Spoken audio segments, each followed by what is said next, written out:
Morning.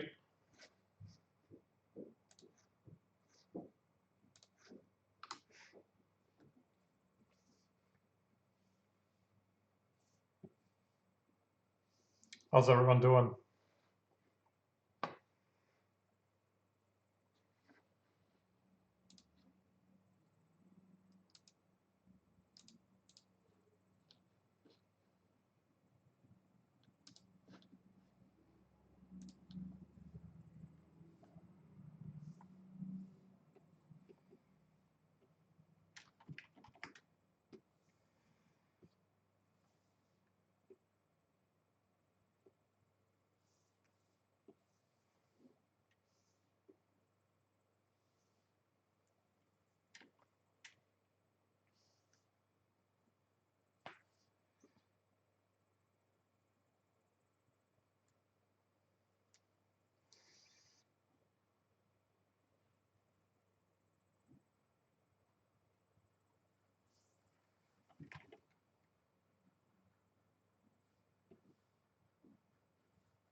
Hi, morning, Thomas. How's it going?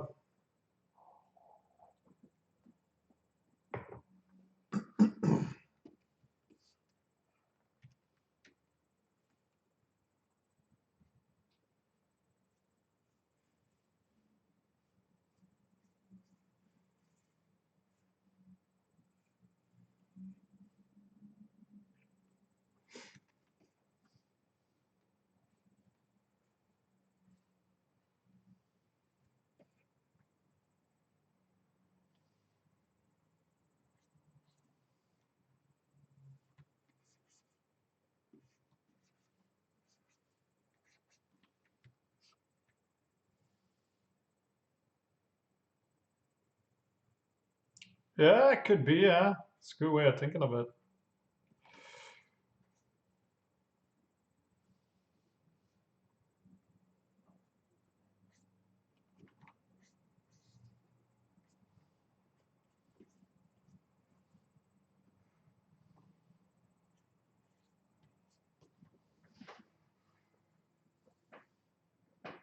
Oh yeah, me too. But yeah, let's call it that, yeah. Gives it a good subject.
How are you feeling about the whole ArtStation, no AI kind of debacle?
Yeah, same.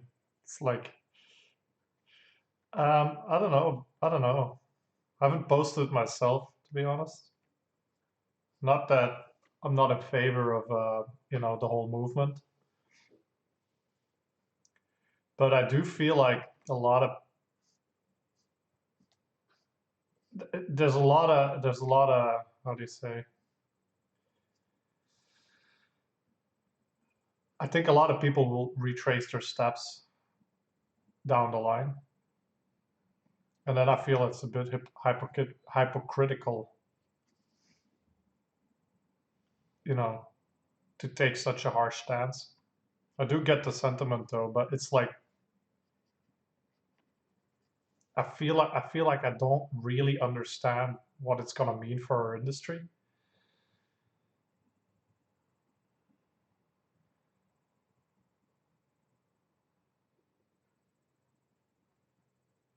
I feel like I wanted to make a little bit more of a nuanced stance against it, if that makes sense.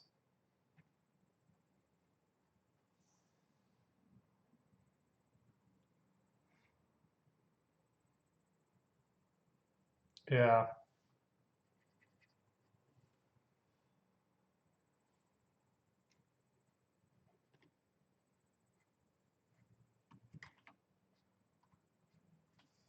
I feel like when you see that it's taken jobs away from other artists by using the art of other artists, I feel like that's where it's absolutely immoral and wrong.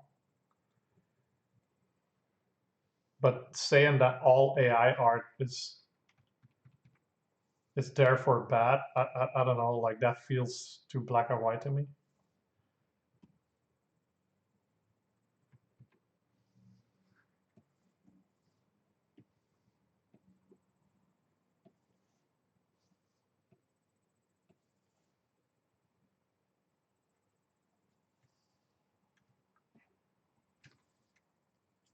That's what I'm saying. Like I do feel like there's just a lot of immoral use, I think, of the tool currently happening, and I am absolutely against that. But this is kind of, I don't know if you ever played that game, Detroit Become Human. But that's basically it, right? You see the same. I mean, it's an even more extreme version of it, I suppose, but it's the same kind of lack of nuance, I think, that people in that game.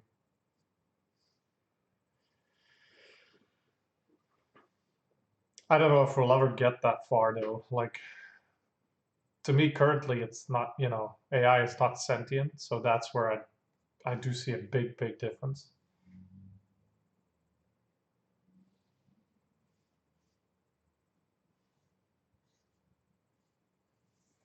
But we had a really interesting conversation in our art department at work.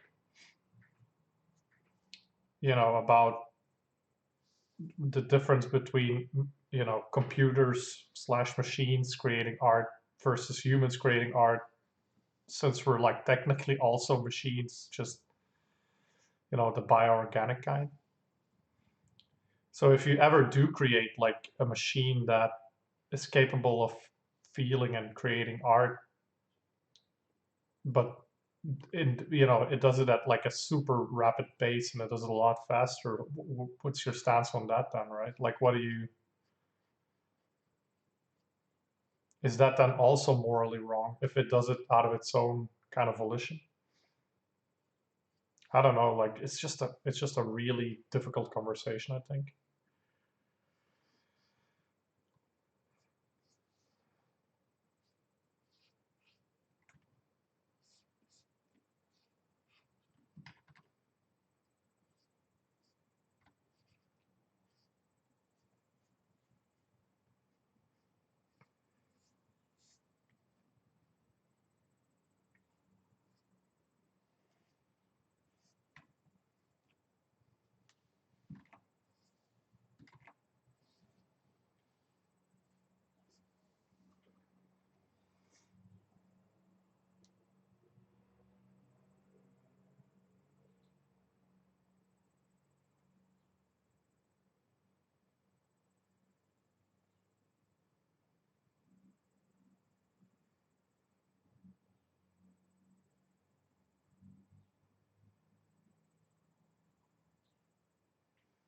Yeah, I don't disagree. Yeah.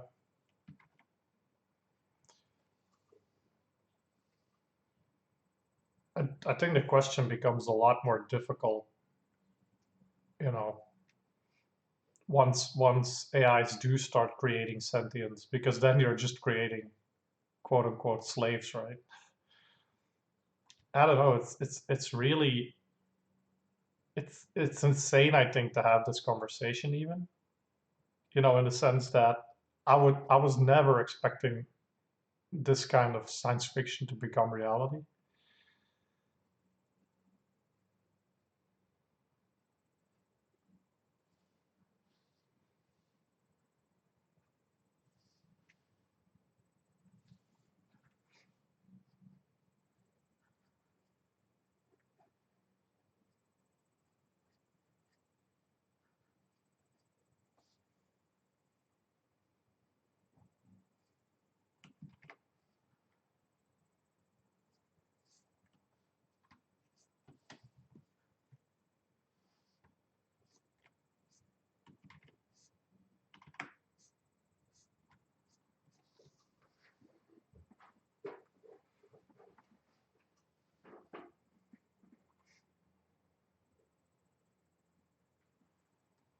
Yeah, that's true.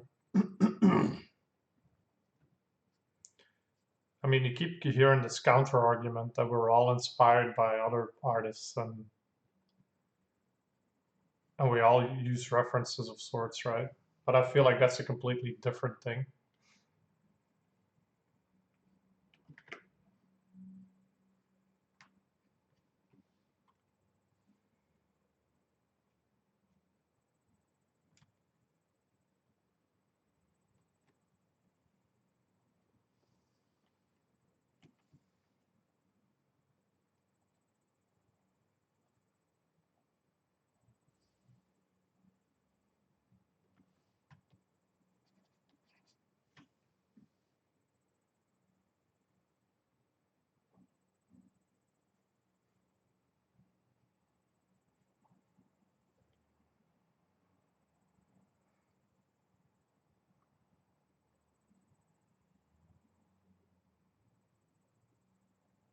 Yeah, that's true.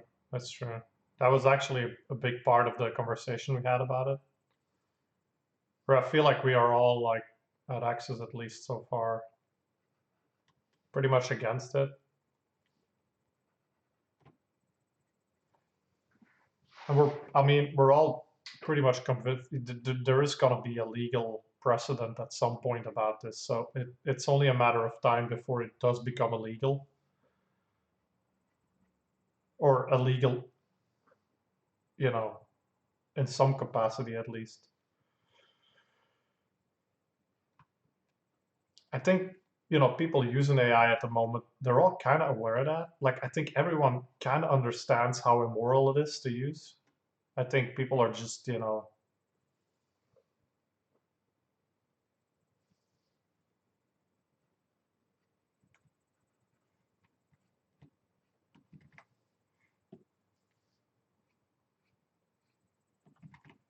I think it becomes a lot more difficult again when you start talking about sentience and what happens when, you know, we start developing AIs, which I mean, it's bound to happen. Like, I think it's unavoidable. But what starts, what do we do when we start developing AIs that can create this level of work without basing it on other imagery, right? I mean, that's pretty much the only real argument against it right now is that it's ripping off other artists and it's. But what's going to happen when it doesn't do that and still creates the same?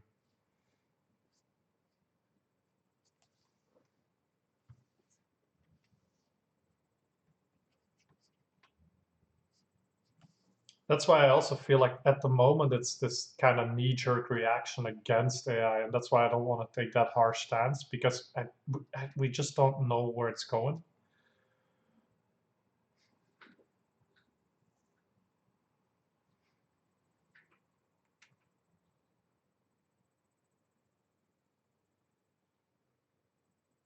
Yeah, totally. That's what I'm saying. Like I'm all for it, to be honest.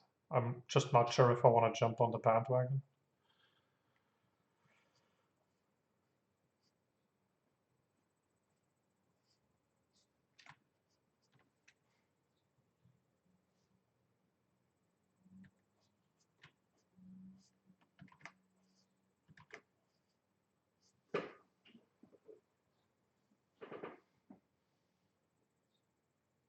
I mean, and even saying that, it's really not about me being against it, not in the slightest. I think I've just never, no, I was never one to post, profile pictures for some sort of,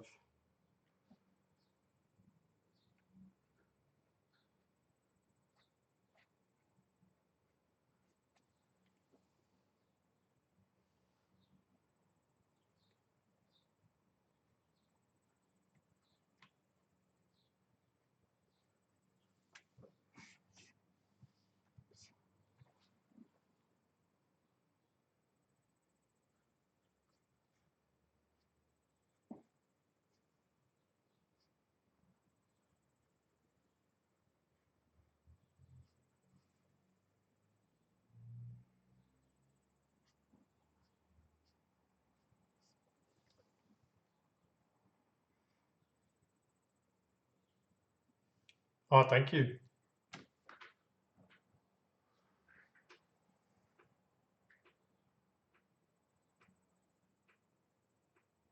Yeah.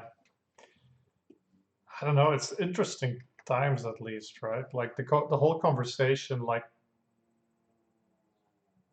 if you look at it half glass full, I mean, there's a lot of artists now reconsidering what it means to be an artist,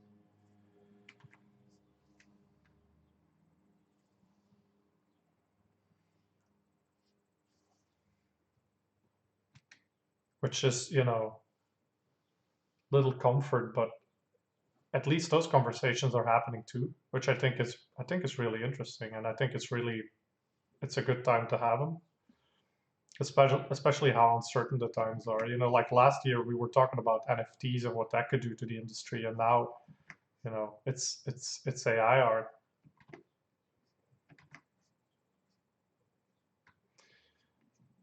It feels like, artists are kind of going through an existential crisis. So regardless of, what's going to happen with AI or what we're going to do with our industry, it's still good, I think, to talk about again, why are we creating art in the first place? Dave McKeon had like a really good interview about it.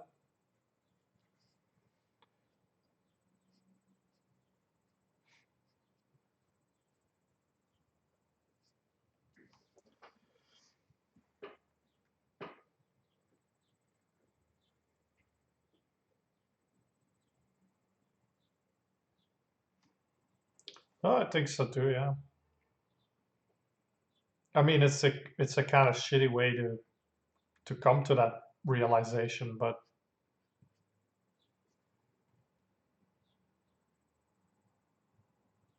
it's about time, I think, we start rethinking our industry and just what it means to be an artist again. Like, why are we creating art as humans? And because regardless of AI, I do feel like lately there was this thing happening where, people were just creating content for, the social media machine, and I feel like it makes you think about, okay, what is the purpose of what we're doing, right?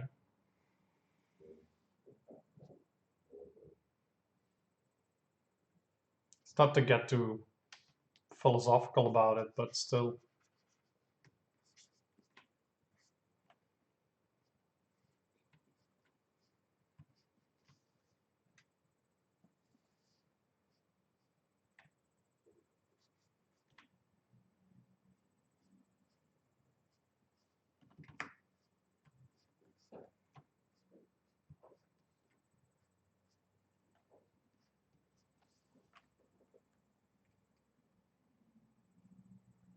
Yeah, it also couldn't have come at a worse time, right? Like with the crisis going on, and I mean the energy crisis, it's like the worst time to have something like that on top of everything else.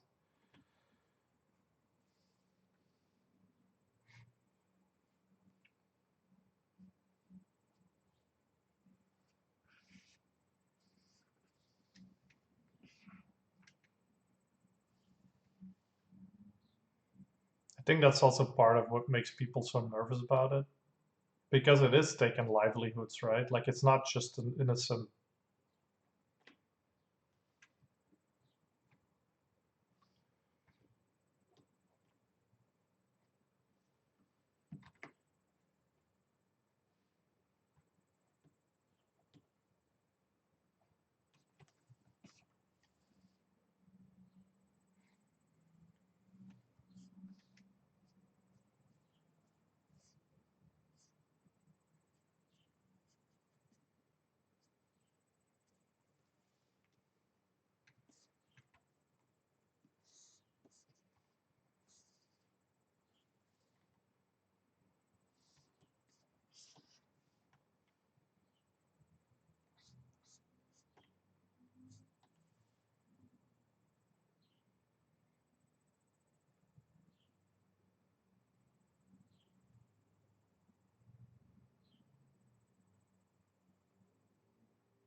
Yeah, it's true. It's like every Asimov novel come to life, right?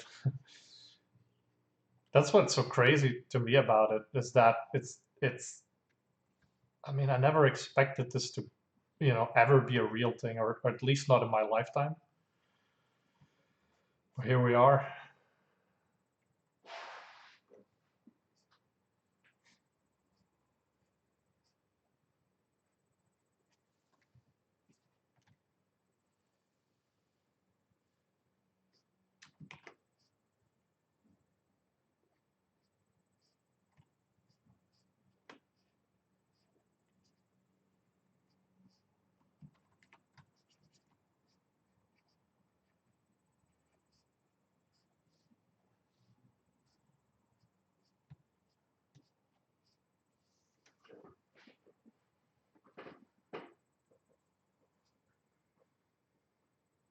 Yeah,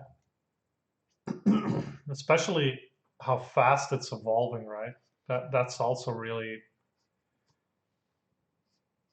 I think everyone kind of always expected there to be some sort of runway where you could anticipate what was going to happen. I think no one expected that in a year's time. Like last year, no one was even talking about it, right? In a year's time, it's come so far.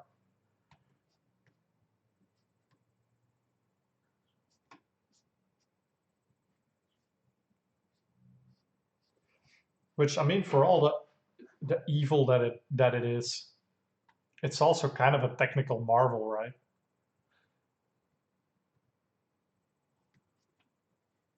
Which another conversation we had at work was about. I think we had it here as well about what it could maybe potentially do for the medicine industry and for healthcare, which is even worse, like morally, right? Because could you argue that if you could save lives by having machine learning invent medicine, which would also take jobs, could you argue that it's the wrong thing to do? I don't know.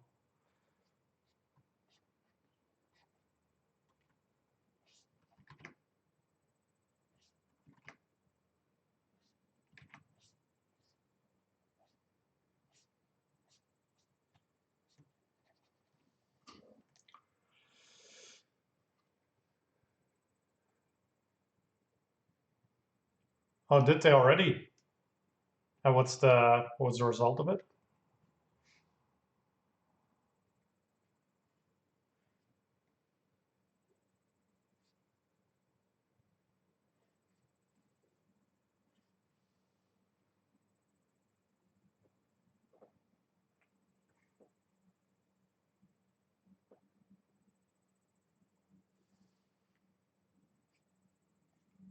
I mean, and that's only now, right? What would it do in a year's time? It feels like it's gonna solve it somehow. I mean, that's maybe just wishful thinking on my end, but at least it's given the illusion or the impression that it will at some point, right?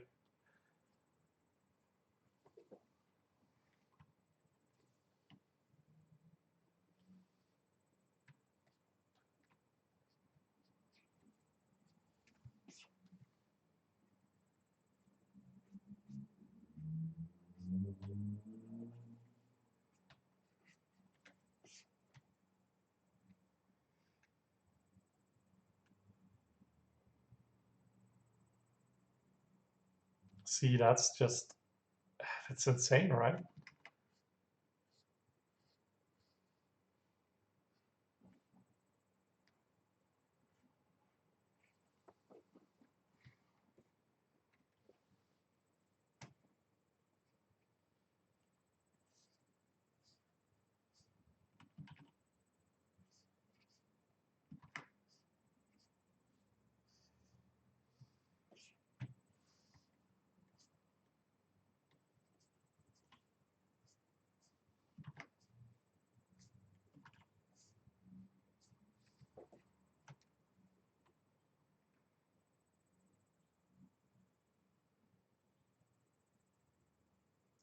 That's just so insane to me.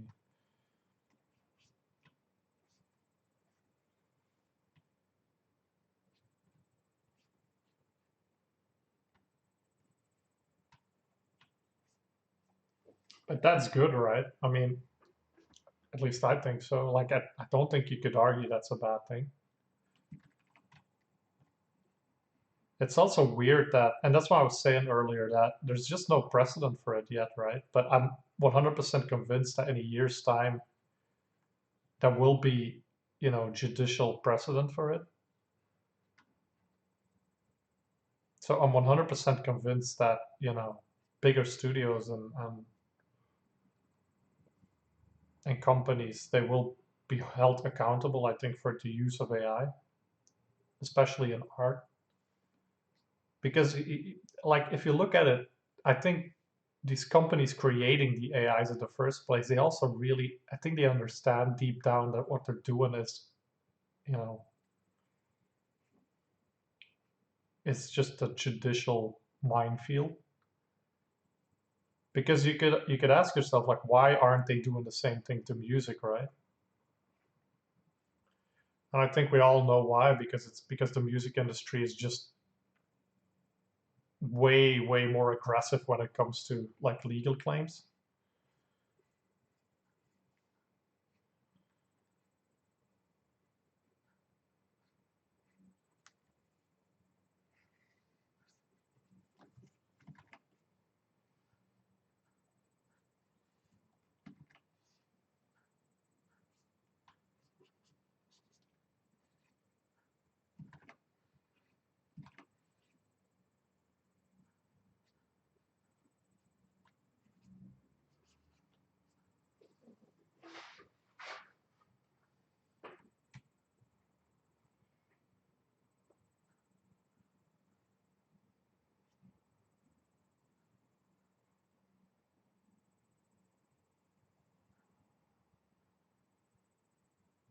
Yeah, true. Oh, I totally agree.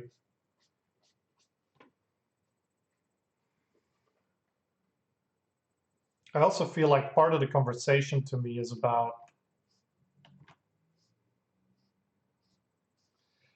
these ideas and whether or not, but then, again, we had that conversation in the art department, and, my stance on it is that I'm questioning at least whether or not AI will ever be able to come up with like a completely new innovative idea, because it's always going to be basing it off of other ideas that are already existing. So like my question would be, is it ever able to come up with something completely new, not just, rearranged pixels? And I think the counter argument to that is, well, does a human come up with a brand new idea, right? Like, we kind of also remix just stuff from the past. We do it in new ways, but is there ever such a thing as something completely new, or, you know,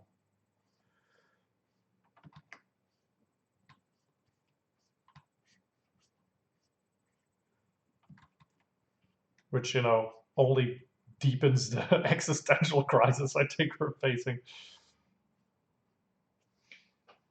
Part of that conversation was about, there's also this AI now that writes scripts. but the same way the AI um, for art it's kind of ripping off of other artists. This, you know, the same is kind of happening with the AI that writes scripts. It's just basing it off of, you know, a library full of scripts that are already existing. So to a degree, I think it can only really come up with stories that are based on like the hero's journey. And is it ever going to be able to write a story that's not based on any of those archetypes? And then again, you know, the counter argument was, do humans even do that, right? We also base all our stories on the hero's journey. So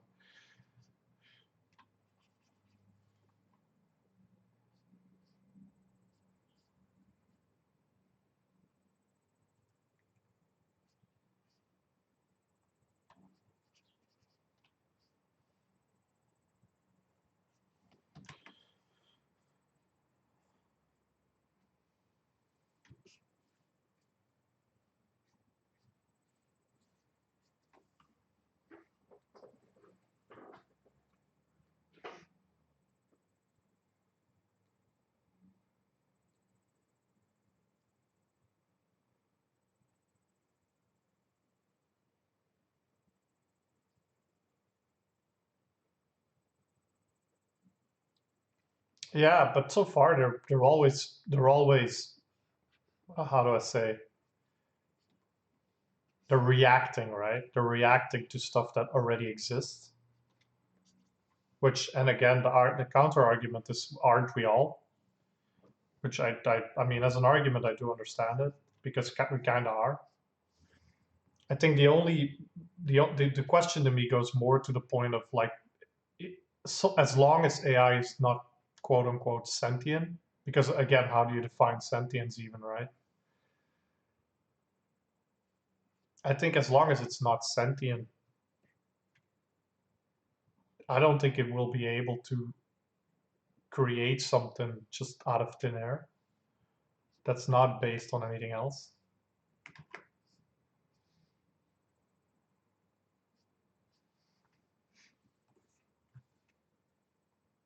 I mean, I could be wrong on that. This is really just me. Like, I really have no experience in this field.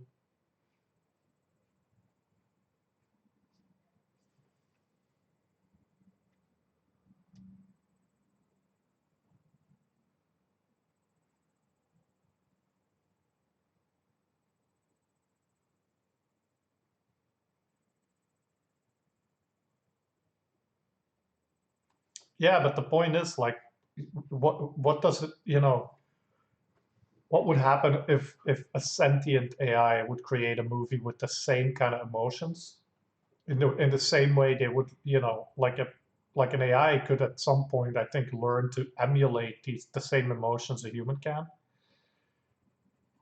It doesn't necessarily have to mean that it has these emotions, but I think it can emulate them, almost like a, you know, like a psychopath. And at that point, you know, what's to say that that movie the AI has written doesn't evoke the same feelings in us while we're watching it?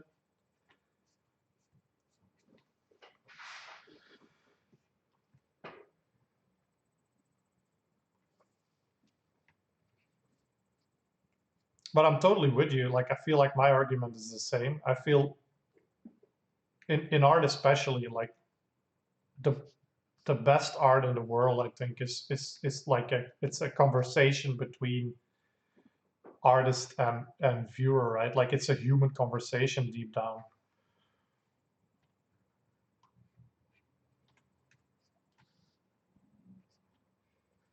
We started having a conversation also about, you know, the question whether or not animals can create art.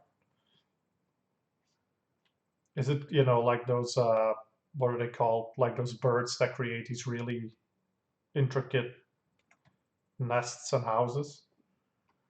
Could that be considered art? And then, you know, what is art, right? That whole conversation.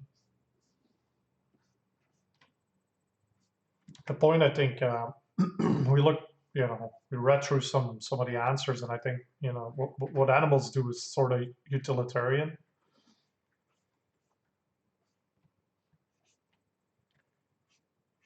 We're currently the only species that creates art just for the sake of art, for no utilitarian reason.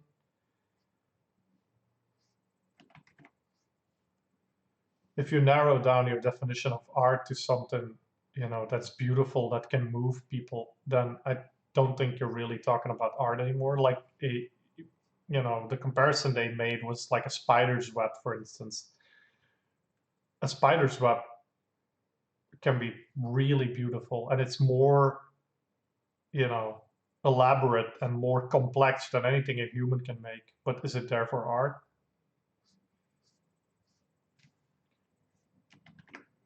And in the same way, like coming back to the AI conversation, that's exactly, I think, what AI is doing. It's doing very complex and beautiful things, but that's where the story ends. It doesn't go further than a spider's web to me.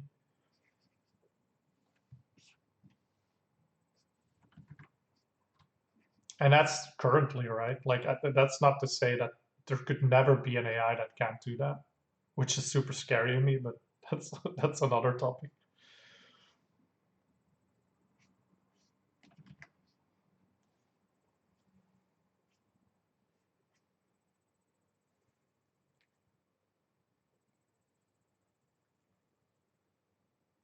Yeah, yeah.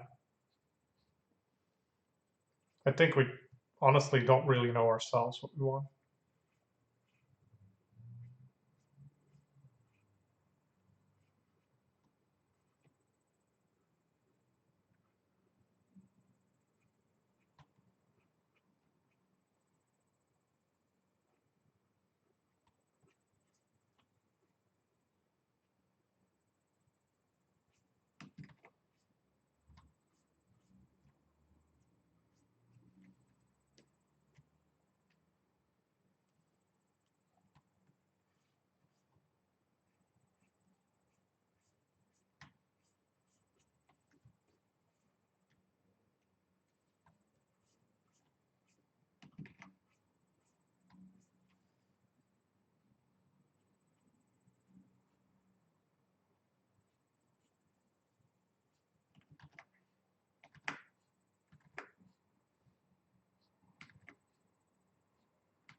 Yeah, I mean it's happening. I don't know if you've ever heard that what's it called? Songs of the 27 Club or something, where they generated like new songs from Nirvana and from Jimi Hendrix and Amy Winehouse, just all AI generated, but it's insane. Like it sounds like Kurt Cobain sang them. It's really nuts, and they just compiled like voice samples from him. I mean, even to the point that the lyrics are written by the AI. It doesn't make any sense, but if you listen to it, it sounds like a Nirvana song. It's just nuts. And that was 3 years ago or something. So can only imagine what happened in the meantime.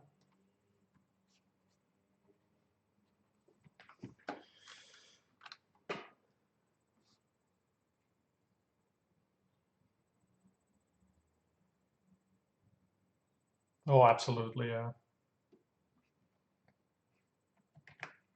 But I mean, that's just capitalism at its worst, right? Like, I feel like that's like a whole part of this conversation is just also about how we as humans treat labor, and I feel like that's the more insidious part of this conversation. Not so much the fact that AI is creating art, it's the fact that AI is stealing jobs right now.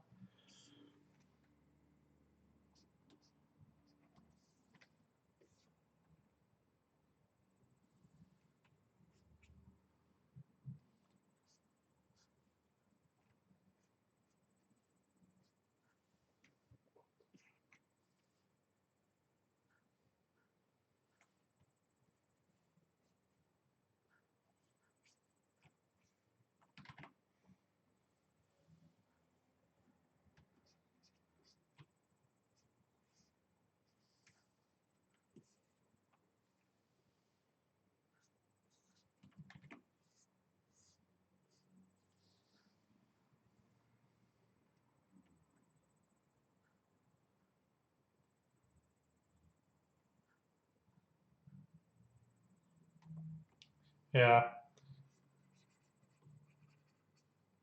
I mean, it's completely understandable that people are, pissed off about it. I don't think anyone really at the heart of it cares about the fact that there is an AI out there that creates art. It's more about the fact that it's just, it's invasive and it's stealing jobs, on the back of other people and, the work that they have put in.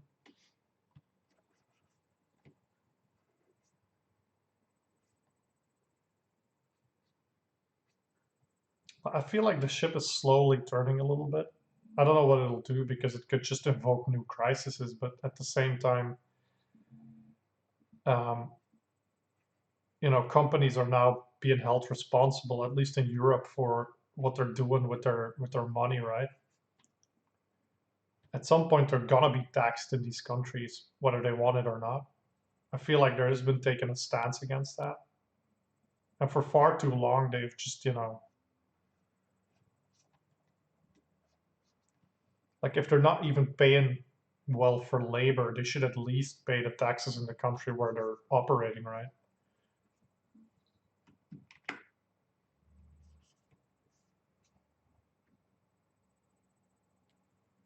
Oh yeah, Elfgren, sorry. Yeah, no, it's not that I don't really like him. Like I feel like he's a quality artist. It's more the subject of what he paints that I don't really like. I feel like it to me it lacks a little bit of a it lacks something. That's it's on a purely subjective level. Like I don't I don't relate to his art as well as I do to like what's the guy that did all the James Bond posters.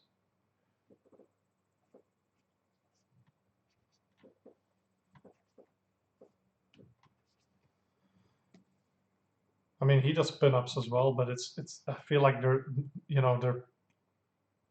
like a part of a story or something. Whereas Gil just draws pretty girls. I mean, that's so disrespectful saying that. But that's how I feel about it. That's how it comes across to me.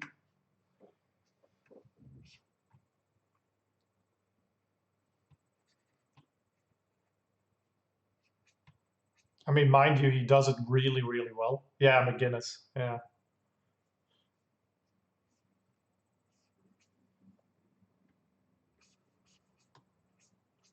I mean, I'm not necessarily a massive McGinnis fan either, but I like if it comes to pinups, I prefer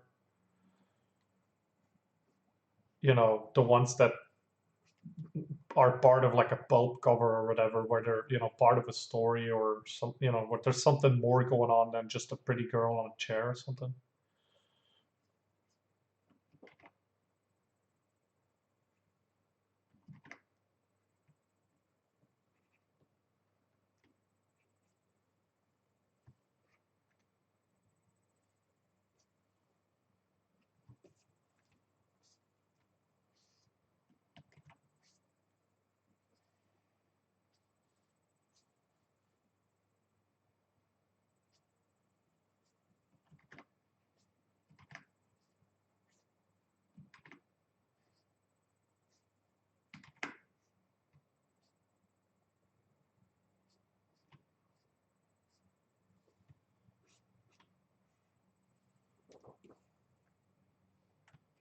I suppose I've always been kind of like that because I have the same kind of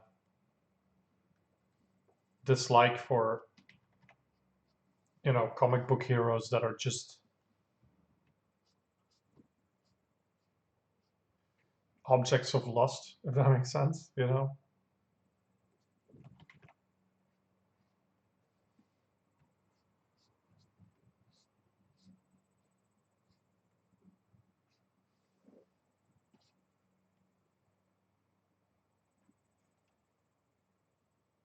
Yeah, to be honest, I'm not a big superhero fan myself either.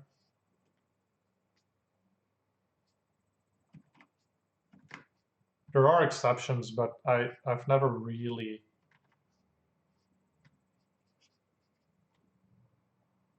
I never really got into it.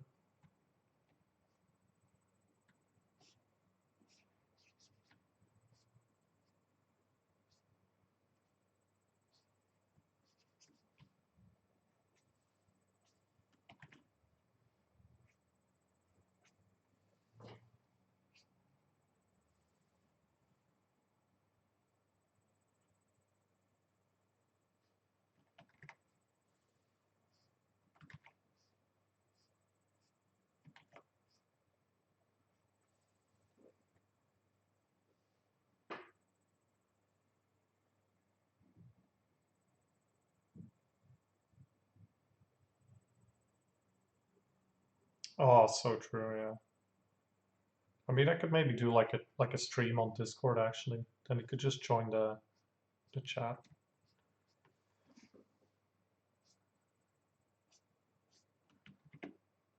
But yeah, Batman is I do like Batman. I think maybe for that reason. Like I feel like he's the more human of superheroes. Especially like the versions of Frank Miller and who else did a really good Batman.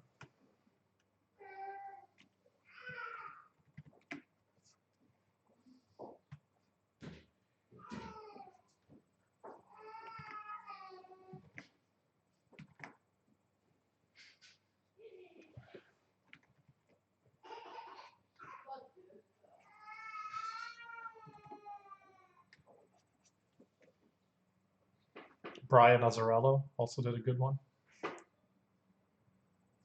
Oh yeah, can you hear that? It's so weird. Like Google has the best like noise canceling, like background noise canceling. I guess OBS doesn't have that. But yeah, that's it. That's max.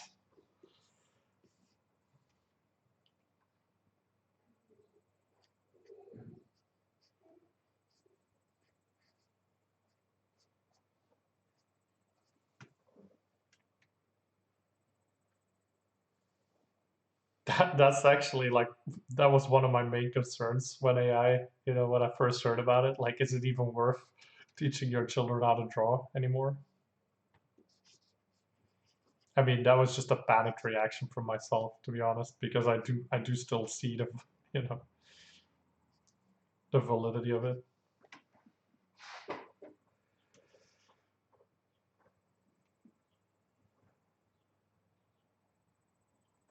Oh yeah, and I mean, I get a lot of energy from it as well. It can be exhausting at times. I mean, I'm not gonna lie, but it's yeah.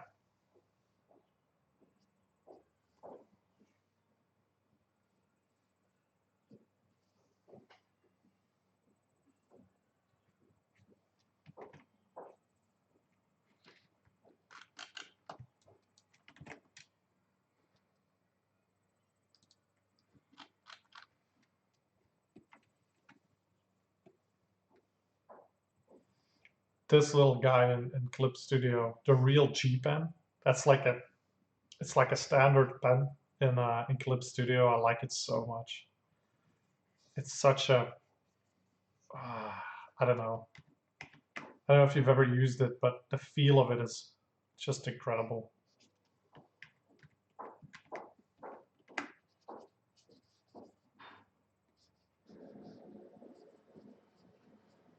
I mean, there's so many cool things about Clip Studio that Photoshop lacks. Like the G pen is like one of them.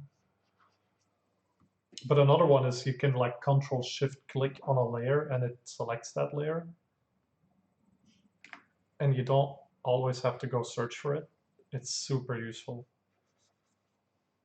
You could do that kind of in Photoshop, I suppose, but not, then you have to toggle on auto select layer, and then it's like you're constantly doing that.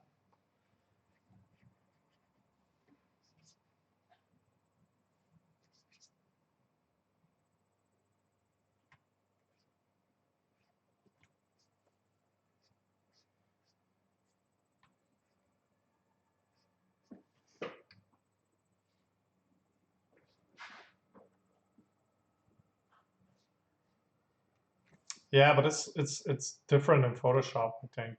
Or at least I haven't found a shortcut to do it.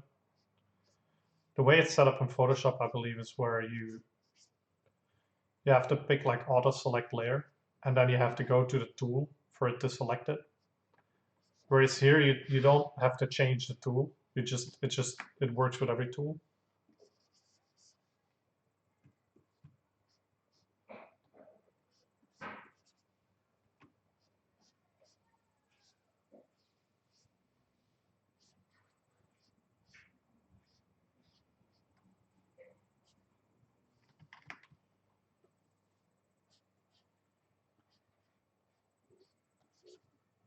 I do know that Photoshop has been,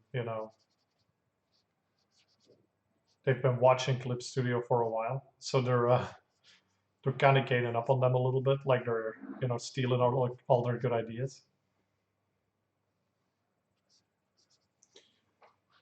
But I constantly switch between Photoshop and Clip Studio, so I like to set up both more or less the same way. So if there's something in Photoshop that or in Clip Studio that Photoshop can't do, I often don't use it in Clip Studio because then I get stuck, in Photoshop.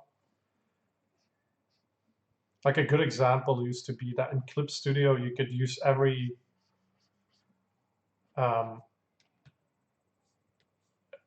every brush as an eraser without changing to an eraser. I think you can now do that in Photoshop as well, but it uses like a key on your keyboard to to switch between the tools that doesn't exist on like an AZERTY keyboard. And I searched for it for a long while, and apparently the only solution, but that was almost a year ago, the only solution turned out to be that you had to install this kind of hotkey mapper, which is just insane to me. Like, why can't you just customize that as a hotkey? But I think they changed that now.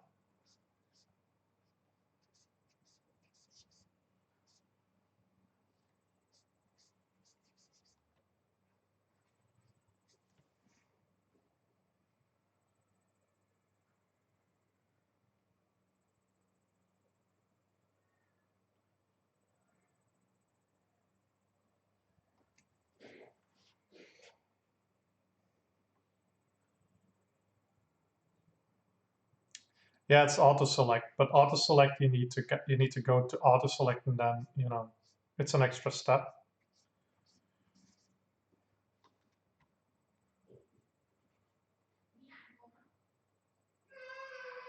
Unless they changed it over the year, but that's what I remember from last year.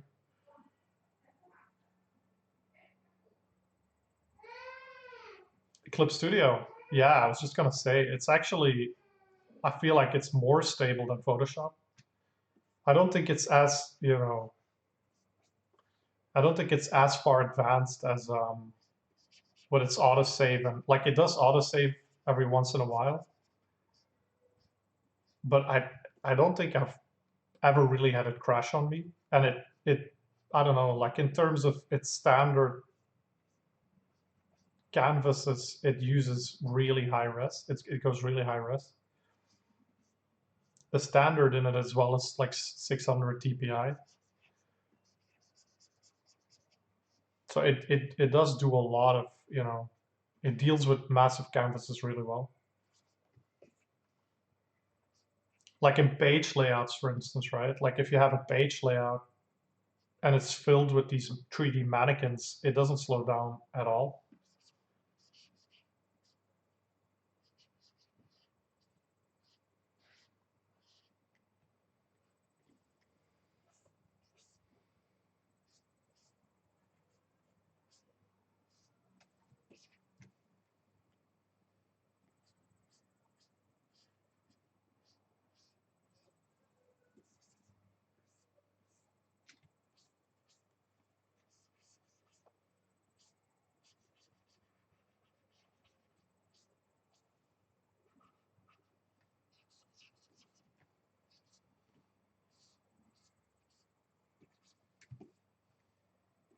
There's minor annoyances in Clip Studio though. Like I've been looking at it asking questions about it, but so far they haven't changed it. But like one of the minor annoying things I find is this lasso tool where you can lasso like this, or you can have like the poly lasso, but you can't mix them. So it's not like in Photoshop where you start free lassoing and then you hit Alt and it switches to vector lasso. I use that all the time in Photoshop. We were joking about that in the art department this week, where I feel like as an art director, 60% of my job is lassoing things and just drawing over them.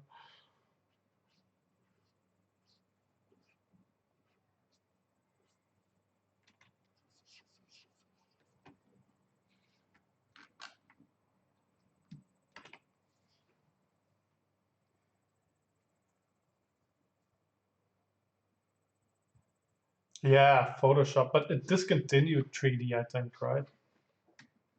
Or at least last time I looked.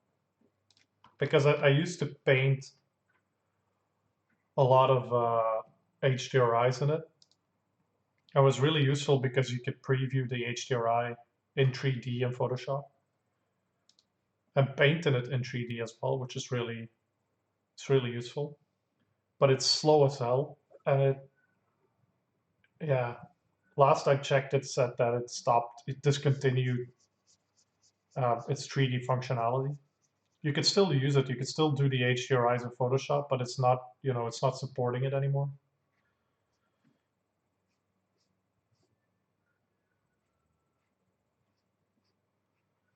But I think as with everything from Adobe, they're gonna just slowly transition to create separate software where you can do it and then ask you to buy that software. It's like they bought Substance Painter. That slowly but surely they, I think, are gonna want you to buy their dedicated 3D software for it.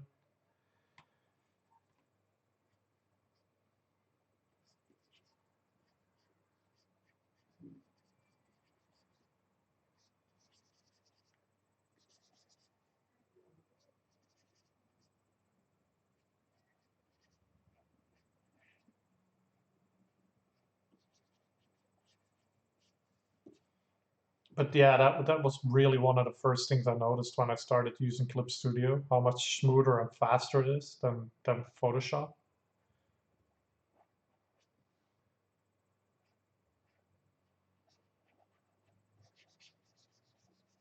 I don't know what it is exactly with Photoshop, but it uses these really big hash files. Like whenever I open Photoshop and even if you close the painting that you're working on and you open another painting, it still has info of that previous painting in memory, just so that in case you would want to open it back again, it goes faster. But it's like insane. If you use Photoshop and you toggle Task Manager in Windows, just watch how much memory it's actively using. It's insane.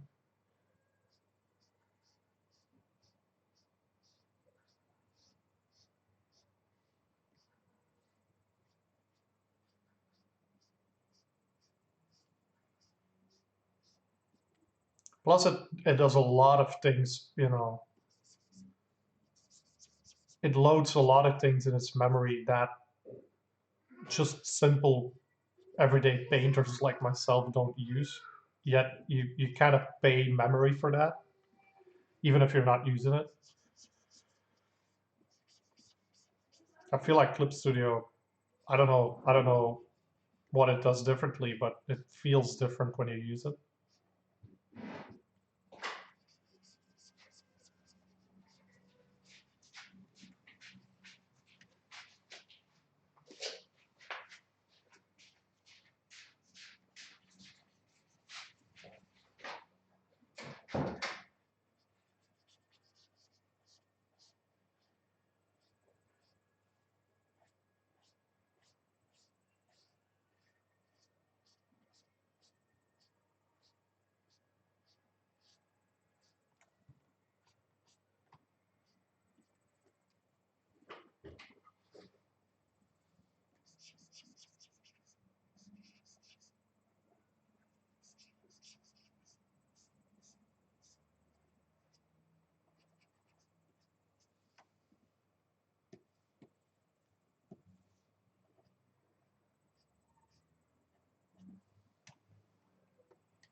Yeah, the cache is another thing in Photoshop. Yeah, I just often just close it and open it back up again. But that's insane, right? I mean, it's 2022. Why do you even need to do that?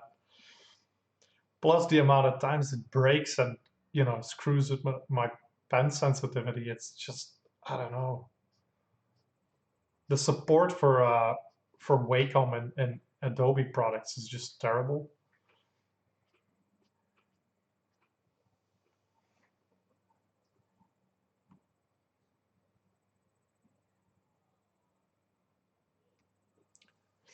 I've never used Procreate, but yeah, supposedly it's really good. But you're an Apple user, right? Does it not? Does Procreate come on MacBooks as well?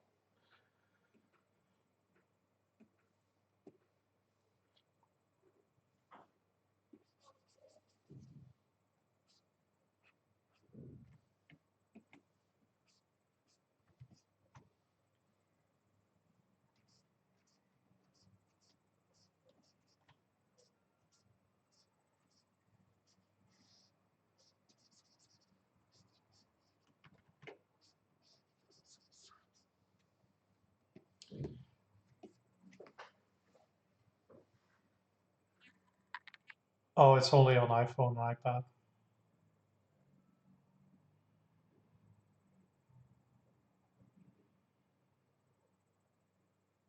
Yeah, I've been meaning to try out Procreate. Here's another cool thing for Clip Studio that they don't have in Photoshop. You've got this. Let me see where it is. You've got this lasso fill tool, right? That you just select it, you draw, and it fills, right? Which is super easy if you want to quickly mask something. It immediately fills it, so it saves you the extra step. And you've got the eraser for it as well. But then you've got this custom tool that is from the asset store that I don't know if my line work is clean enough to do it, but let's see. If you toggle your line work and you click this lighthouse button, you can set it as a reference layer, and then everything you select, it with this tool at least, it selects closed, so closed holes. So let's just see. Let's take this snake for example. Hang on.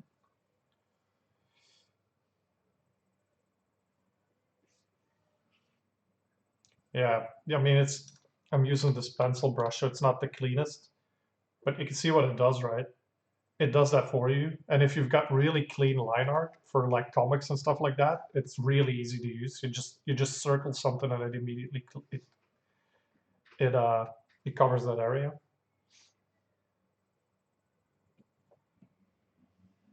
And you can customize all that stuff as well, where you could set it, for instance, to have, to cover a little bit extra over the line. So you have like overlap of your black lines with your color, your color islands, which is just, I mean, it's really, really useful. It saves you so much time.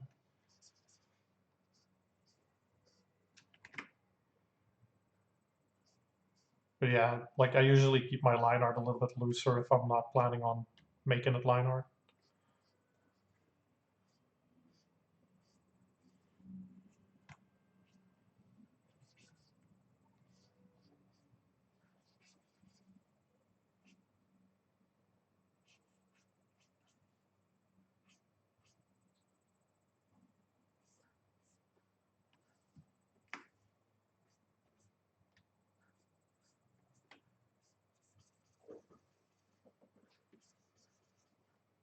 Man,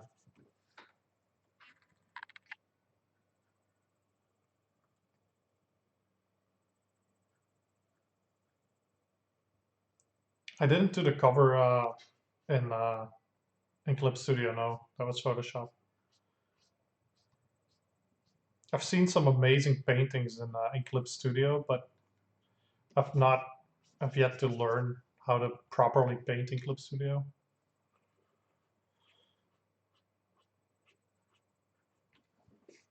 It's a tool for storyboard artists as well. the pro version at least, which is also really interesting. I think you could really easily do storyboards in it. It's got like an animation timeline.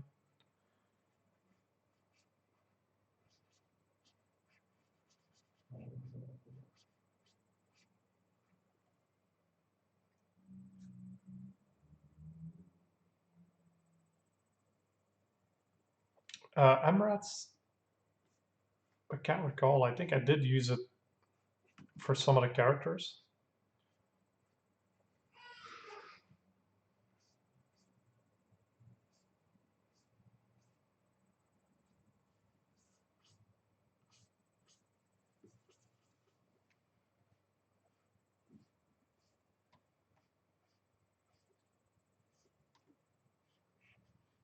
A nice thing about Clip Studio as well is that you could just drag and drop your brushes from Photoshop in it.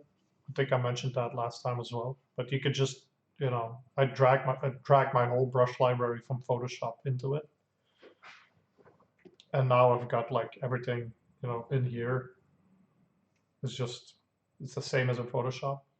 It works a little bit differently, so you notice like minor, you know, not every brush works exactly the same as it does in Photoshop, but most of them are pretty good. Yeah, the comparison is pretty good. Yeah, yeah, it's really useful. That's why I said like I like to set them up more or less the same way so that when I switch between the two programs, it's not too jarring.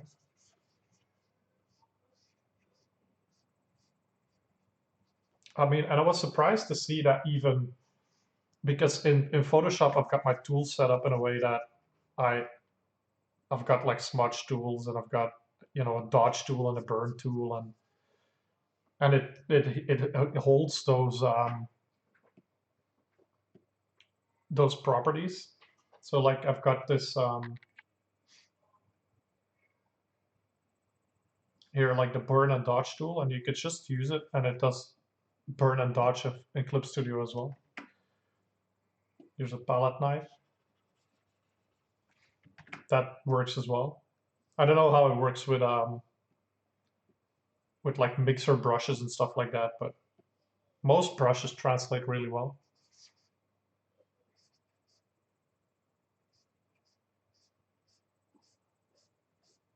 The only annoying thing I found is that it changes the axis from, or Photoshop changes, I don't know who's first with this, but when you scale a brush, so you scale it sideways or you drag it sideways, but the axis is different. So if you drag your brush to the left in Photoshop, it becomes bigger, and if you scale it to the if you move it to the left in Clip Studio, it becomes smaller, which is like super confusing.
Yeah. Oh man, I struggled so long with creating line art in Photoshop. But I found like a really good brush set from Mark Pernay,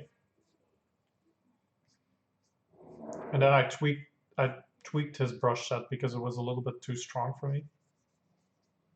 But I feel like I've finally found like the best brush for line work.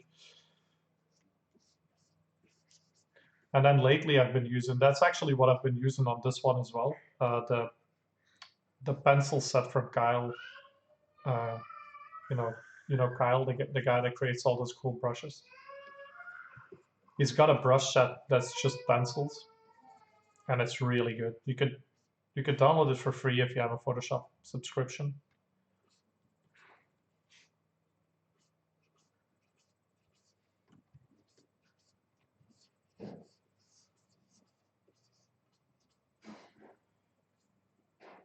It's something I recently discovered, but if you go in Photoshop in brushes and you right click on it, I think there's something like download more brushes or something. And it takes you to like an Adobe website. And there's like a whole load of brush packs on there from Kyle.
All right, I'm gonna call it a day.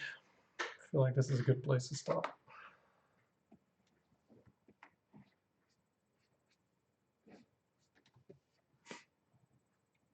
Gonna continue this again, I think, next week. Finally, some painting.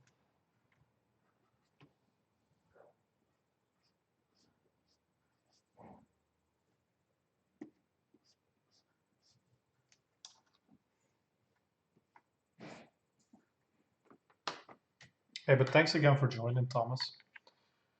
It's really great having you here. It's fun to talk to someone, just paint away. So it's an awesome way to start the day. But cool. Hope you'll have a nice day, and hope to see you Tuesday. Oh, that's great to hear. Well, thanks for joining, man. I do appreciate it. Cool. Catch you Tuesday.